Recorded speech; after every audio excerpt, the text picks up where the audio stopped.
Good morning. So we see in this week's Torah portion the starting of the Makis, the plagues on the Egyptians.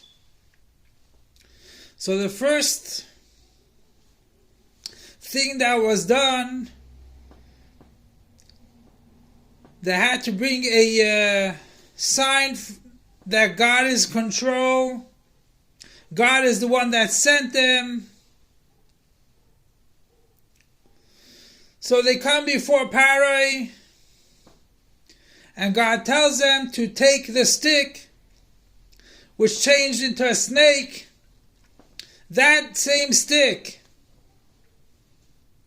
that Moshe Rabbeinu had all the time, take that stick before Parai, and your stick will turn to a snake, just like it did by Moshe Rabbeinu. And what happened afterwards? It says that the Mata Aharon, the stick, turned into a snake. So also the Egyptian Khartoumim, the witchcraft or whatever they were doing, they did the same thing. The stick turned into taninim, snakes.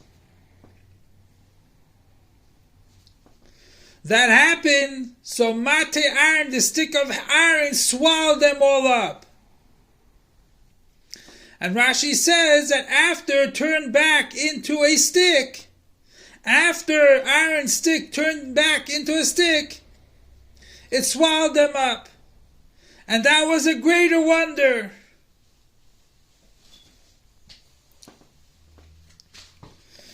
So we have by the other Makis, we saw different expressions from Rashi. But here it just says that it swallowed up, was a ness. A great ness. By others, by the Barad, was ness within a ness. A miracle in a ness. By others, there were a lot of miracles. So what's the difference? So I can say as follows, like this.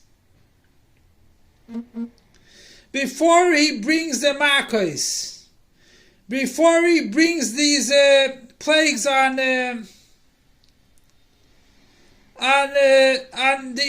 Egyptians,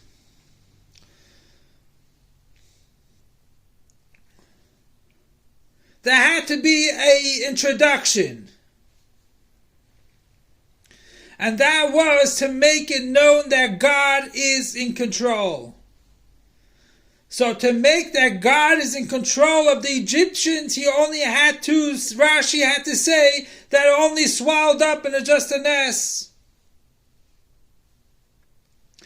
Because with this, that the matter swallowed it up, was enough to say that God is in control of the Egyptians. The plagues, on the other hand, were mainly that the Egyptians should know that there's a God in the world. Not necessarily the Khartoumim or Parai. That they should know that I am in control over here, and I am God that is asking them to let the Jews go free. And as a punishment too. Don't think you're gonna enslave all the Jewish people and not get away with it.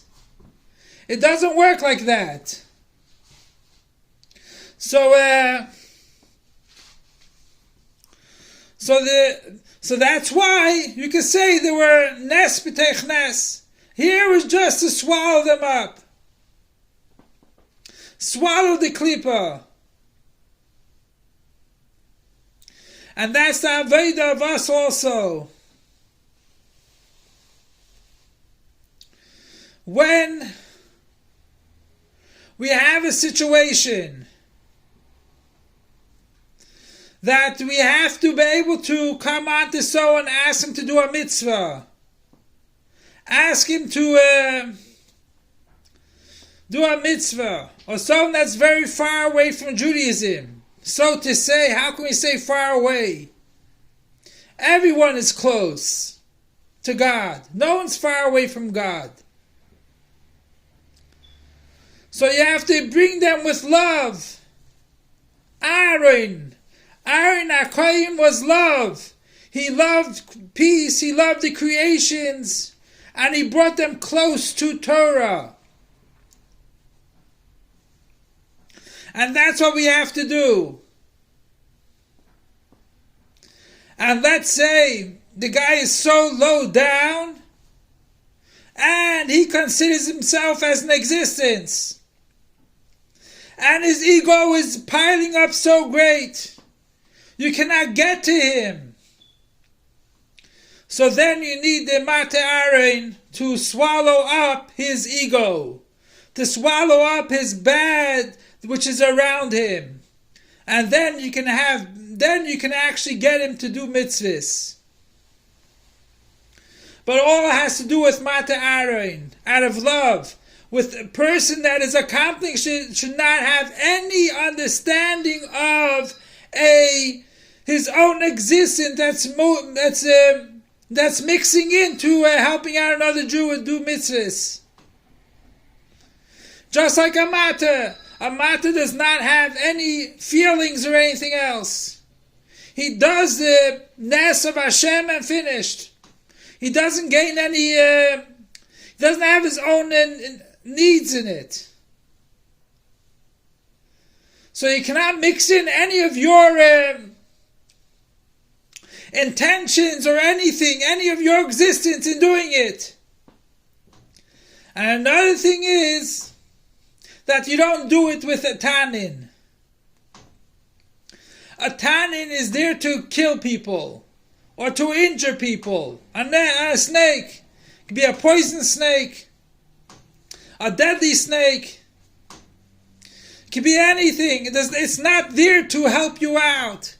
Like we see the snake by Adam Rishon also. It was not there to help them out. It was there only to destroy. So we cannot take a tannin to go and get someone to do mitzvahs. You have to take a matter. And together with that you have to take aharon, which he loved every Jew. And he brought them close to Torah. And dafka through Avas Yisrael.